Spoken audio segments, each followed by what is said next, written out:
अभी हमारे साथ हैं जयराम महतो। और जयराम महतो से मिलने वालों का सिलसिला चाहे रात हो या दिन हो या सुबह हो कभी थमता नहीं है और यही सिलसिला जारी है। और इसी बीच हम भी पहुंच गए। हमें भी थोड़ा सा इंतज़ार करना पड़ा, लेकिन हम जयराम महतो के कमिटमेंट को हम देख रहे थे कि आम आदमी को लेकर क्या कमिटमेंट है। और एक विधायक के तौर पर ऐसा बहुत कम देखने को मिलता है कि कोई विधायक इस तरीके से नज़र आए, और ख़ास तौर पे झारखंड में तो इसकी साफ तौर पे कमी है, जिसकी कमी अपने तौर पर जयराम महतो ने पूरी करने की कोशिश की है। लेकिन अभी जो पिछला विधानसभा का सत्र जुड़ा है वहाँ से हम इनसे बातचीत शुरू करेंगे कि आखिर इस सत्र में जो है जयराम महतो बैठ रहे थे सत्ता पक्ष की तरफ, लेकिन सवाल उठा रहे थे विपक्ष की तरफ से। और कई बार जैसे कटौती प्रस्ताव भी आप ही बीजेपी की तरफ से पेश कर रहे थे, अमूमन बीजेपी पेश करता है, तो मतलब सत्ता में बैठ के आप विपक्ष की तरफ क्यों बोल रहे थे? वो कुर्सी उन्होंने सत्ता साइड मेरा लगाया है, तो ऐसे कुर्सी कहीं लगने से उसका क्या होता है। हम तो उनके गठबंधन का पार्ट नहीं है। उनके गठबंधन में झारखंड मुक्ति मोर्चा के 34, कांग्रेस के 16, आरजेडी के 4 और माले के 2 विधायक हैं। कुल मिलाकर 56 विधायक हैं जो गठबंधन सरकार की गठबंधन का सत्तारूढ़ दल का हिस्सा है। और शेष बाकी विपक्ष कहलाएंगे, चाहे वो अकेले हैं या फिर 21 वाली बीजेपी हो। जो गठबंधन का पार्ट नहीं वो विपक्ष है, तो हम तो विपक्ष की भूमिका में हैं। रहा बात कुर्सी का, तो कुर्सी बेशक मेरा जिस साइड सत्ता पक्ष बैठते हैं उसी साइड मेरा कुर्सी लगा, ये सत्य है। लेकिन मेरी जो भूमिका रही है वो विपक्ष की भूमिका रही है। और जहाँ तक कटौती प्रस्ताव आपने कहा, अनुमन कटौती प्रस्ताव भारतीय जनता पार्टी ही डालती है, चूँकि वह राज्य की अपोजिशन की सबसे बड़ी पार्टी है। लेकिन उसमें एक रूल है कि अपोजिशन साइड का कोई भी लीडर कटौती प्रस्ताव को डाल सकता है। ऐसा जरूरी नहीं कि भाजपा ही डालती है, लेकिन हाँ, एक जहन में बैठ जाता है कि बीजेपी सबसे बड़ी अपोजिशन की पार्टी है तो कटौती प्रस्ताव वही लेकर आएगी। तो वो एक प्रक्रिया होता है कटौती प्रस्ताव डालने का। जो समय सीमा में कटौती प्रस्ताव को डालता है उसे उस दिन विभाग के बजटीय अनुदान मांग पर विपक्ष के तौर से अपनी बातों को रखने का अवसर दिया जाता है, जो लगभग 15 से 17 मिनट का होता है। हमें लगा कि कहीं ऐसा ना हो कि बीजेपी आपके कंधे पर बंदूक रख के जो है वो नहीं, हम तो स्वेच्छा से कटौती प्रस्ताव डाल रहे हैं। हम तो चाह रहे हैं कि सारा कटौती प्रस्ताव ही हम डालें, कोई दिक्कत नहीं है, सारा कटौती प्रस्ताव हम ही डालें। ऐसे इस बार हमको तो 5 आया था, जिसमें 4 कटौती प्रस्ताव के समर्थन में मैंने अपना वक्तव्य रखा। तो ऐसा नहीं लग रहा कि विपक्ष की भूमिका में आप ही हैं? क्योंकि बीजेपी तो इस पूरे सदन में या इससे पहले का भी देख ले तो सत्र देख ले तो उसमें बीजेपी बिल्कुल नो डाउट, अगर राज्य के ज्वलंत मुद्दों की बात करें तो बीजेपी कहीं नहीं थी। ना वो नियोजन नीति पे बात कर रही थी, ना वो स्थान नीति पे बात कर रही थी, ना ही जो राज्य के महत्वपूर्ण मुद्दे हैं, जो 25 सालों से इस राज्य के लोगों की मांग है, इस राज्य के आवाम से जुड़ी हुई मांग है, वो उस पर नहीं रहे। कुछ मुद्दों पर बीजेपी रही, कुछ मेरे ही मुद्दों पर खड़े होकर उन्होंने समर्थन भी दिया, लेकिन ओवरऑल जो बड़े मुद्दे हैं उन पर वो मौन ही रही। तो इस हिसाब से अगर कहा जाए कि अपोजिशन की भूमिका में इस बार 2026 के बजट सत्र में मुझे लगता है कि इस राज्य की जनमानस ने इस बात को स्वीकारा है कि जयराम महतो ने एक महत्वपूर्ण और ताकतवर अपोजिशन की भूमिका का निर्वहन किया है। अच्छा, आप जब बोलते हैं तो सदन के सदस्य भी सुनते हैं, झारखंड की जनता भी सुनती है, आपके चाहने वाले भी सुनते हैं। जयराम महतो किसको सुनना पसंद करता है विधानसभा में, या लगता है कि ये बोलेगा तो इसकी बातों को सुनूंगा मैं? देखिए, सदन में बिल्कुल सरयू राय जी जब बात को रखते हैं तो बहुत ही तथ्य के साथ रखते हैं। उधर से संसदीय कार्य मंत्री जब उत्तर देते हैं थोड़ी शालीनता के साथ देते हैं।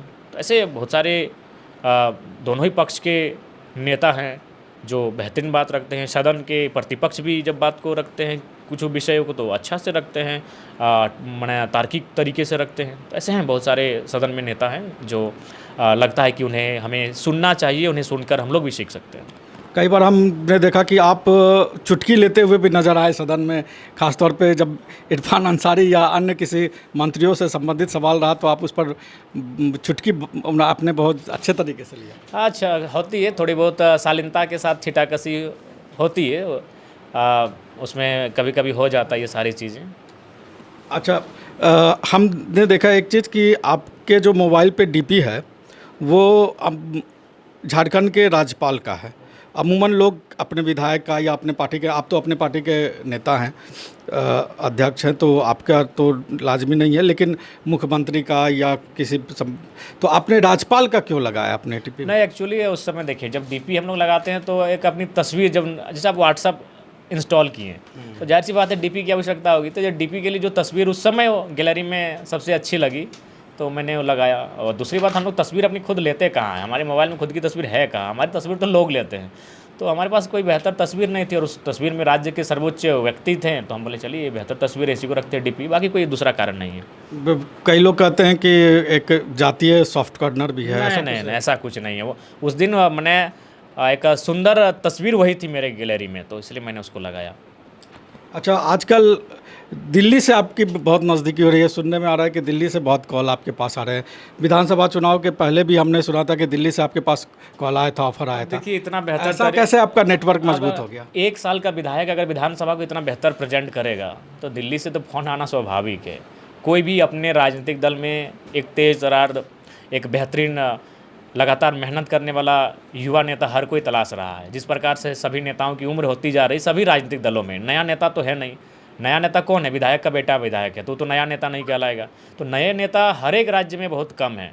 वो अपने परिवार की बदौलत आ रहे हैं या तो पैसों की बदौलत आ रहे हैं। ज़मीन से जुड़ा हुआ नेता बहुत कम आ रहा है। तो ऐसे में सबकी नज़र हम पर है कि भाई एक नया नेता मात्र 1 साल है और जिस प्रकार से विधानसभा को प्रेजेंट कर रहा है, जितनी तैयारियां कर रहा है और उसकी प्रशंसा हो रही है, तो नो डाउट किसी का भी ध्यान रहेगा किस नेता से एक बार बातचीत किया जाए।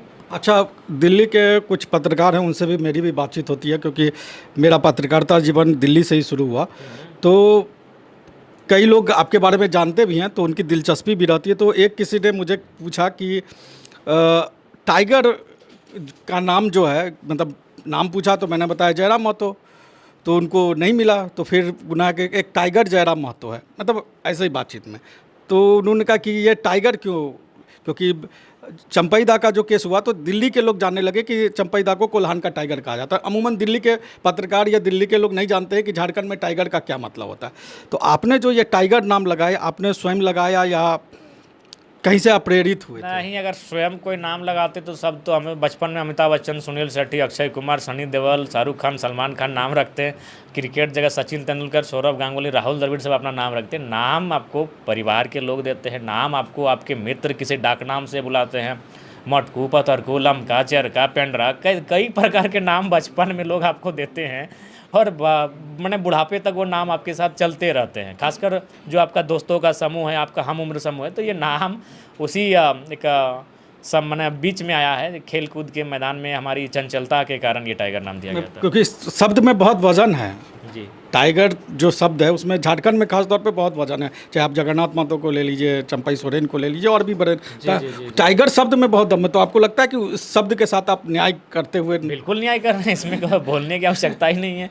जो नाम दिया गया उसके साथ हम बिल्कुल भी न्याय कर रहे हैं। और न्याय ही था ना कि रात 1:17 में थाना प्रभारी का दुख कर रहा है, मर्डर हो चुका है जाने में, और हम अकेले 2 गो सुरक्षा गार्ड लेके एक गाड़ी में बिना कोई स्काउट के हम पहुंच गए हैं। तो नाम का कितना बड़ा गरिमा रखे हैं वो तो हम ही और पूरा राज्य जानता है। हमको कि अब थाना प्रभारी नहीं जा पा रहे हैं कि हमको उल्टा सलाह दे रहे हैं कि भैया आपसे भी रिक्वेस्ट है सुबह आइए, बताइए। यानी जंगल में वो डेड बॉडी रात भर पड़ा रहता, तो सोचिए हालत क्या थी, और हम वहाँ अकेले एक गाड़ी में चले गए। तो जाहिर सी बात है न्याय किए इस नाम के साथ। अच्छा, अभी जो 5 राज्यों में चुनाव होने वाला, एक राज्य में आप भी अपना दमखम दिखाना चाह रहे हैं, तो क्या बंगाल को लेकर आपकी किस तरह की तैयारी है?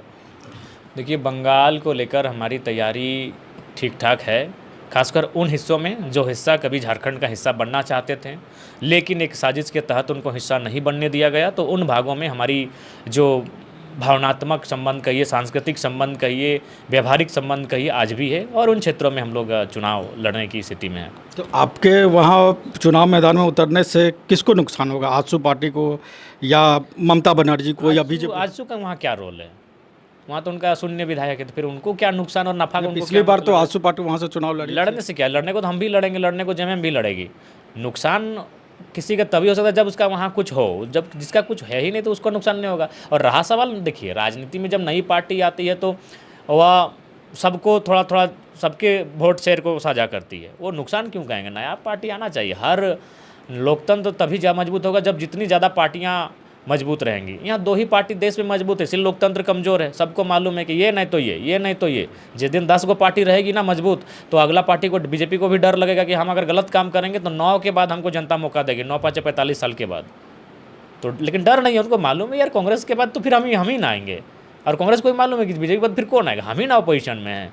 तो ये चीज़ें भी बहुत ही सोचनीय हैं। जितनी पार्टियाँ मजबूत रहेगी देश में, लोकतंत्र उतना मजबूत रहेगा। असम में हेमंत सोरेन भी वहाँ मतलब उम्मीदवार उतारने की तैयारी में है। शुभकामनाएं हैं मुख्यमंत्री जी को, उनके राजनीतिक दल को हमारी शुभकामनाएं हैं। अच्छा करें वहाँ, क्योंकि वहाँ भी बहुत अच्छे संख्या में आबादी, हमें तो लगता है नहीं करने से भी 50 लाख की संख्या में तो होंगे ही झारखंड से गए हुए लोग जो चाय बागान के कार्य में गए हैं। तो आपको लगता है कि ये जो क्षेत्रीय छत्रप हैं, आप भी क्षेत्रीय छत्रप ही हैं, हेमंत सोरेन भी, ये अपने आप को मतलब राष्ट्रीय फलक पर लाने की तैयारी करें, या ये सही समय है? क्योंकि कांग्रेस उतनी मजबूत अभी है नहीं पूरे देश में, बीजेपी की भी स्थिति कमोबेश धीरे धीरे कमज़ोर होती जा रही है, तो यही एक मौका है जहाँ पर क्षेत्रीय दल जो है अपने आप को उभार सकते हैं थोड़ा सा।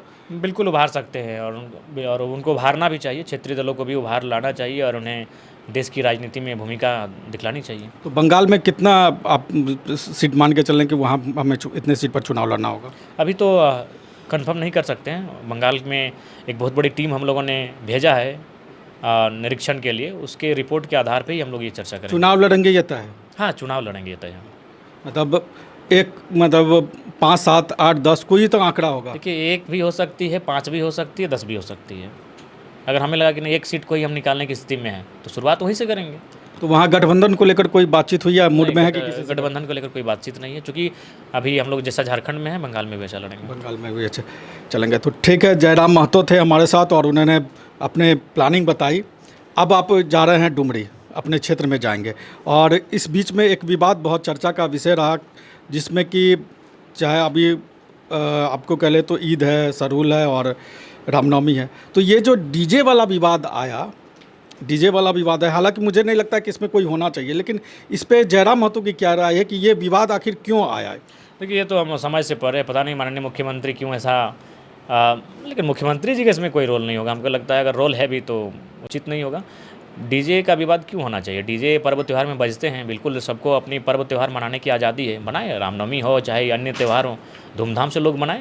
और देखिए, दूसरा बात है, डीजे जो रामनवमी का त्यौहार है, या फिर अगर हिंदुओं का त्यौहार हो, मुसलमानों का त्यौहार हो, शामिल होने वाले लोग तो हिंदू के त्यौहार में हिंदू होते हैं और मुसलमान के त्यौहार में मुसलमान। तो डीजे आप अपने लोगों के लिए बजाए, दूसरा को दिखाने के लिए डीजे मत बजाइए। अगर हिंदू ये बोलेगा कि भाई देखो हम अपना त्यौहार में बड़ा डीजे बजा रहे हैं, मुसलमान ये कि हम अपना त्यौहार, अरे भाई नुकसान उसमें उस धुन से आपके लोग हो सकता है। इसीलिए डीजे आप बजाइए, लेकिन उसके साउंड को तय आप उसको देख के मत कीजिए कि वो भाई हिंदू अपना त्यौहार में बजा रहा है और मुसलमान मोहल्ला में सुनाई दे रहा है कि नहीं, मुसलमान अपना त्यौहार बना रहा है, उसको हिंदू मोहल्ले में सुनाई दे रहा है। भैया, नुकसान आप जो उस पर्व में जो शामिल है, उस ध्वनि से नुकसान उनको होगा। तो इसलिए आप डीजे बिल्कुल बजाएं, हिंदू भी बजाए, मुसलमान भी बजाए, लेकिन डीजे का साउंड आप अपने उनको देख के नहीं, आपके वहाँ शामिल जो लोग हैं उनके आधार पे बजाएं कि साउंड क्या होगा। दूसरे को परेशानी नहीं हो, और दूसरे को, खुद को परेशान मत कीजिए ना भैया, दूसरों को क्या, हो तो घर में बैठा है।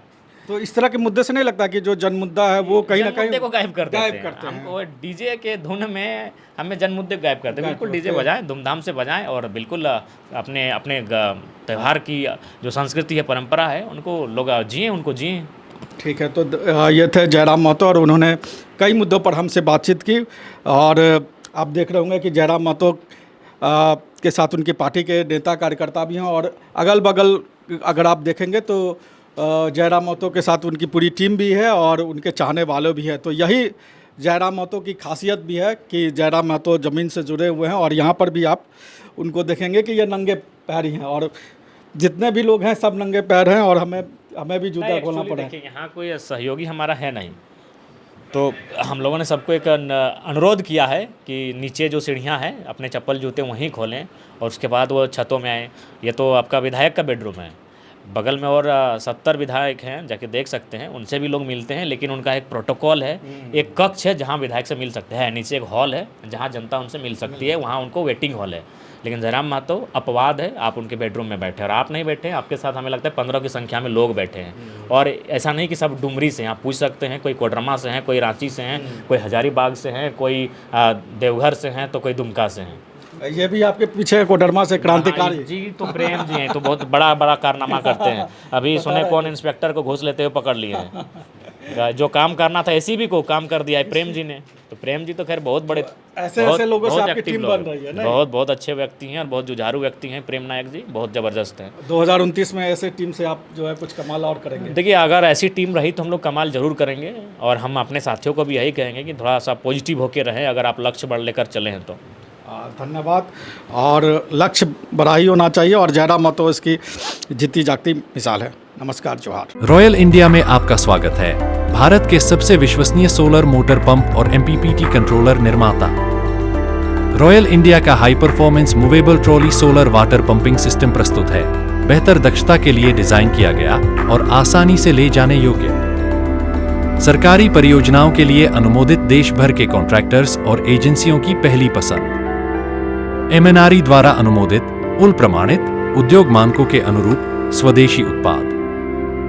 सार्थक ऊर्जा समाधान के लिए हमारे साथ साझेदारी करें। आज ही संपर्क करें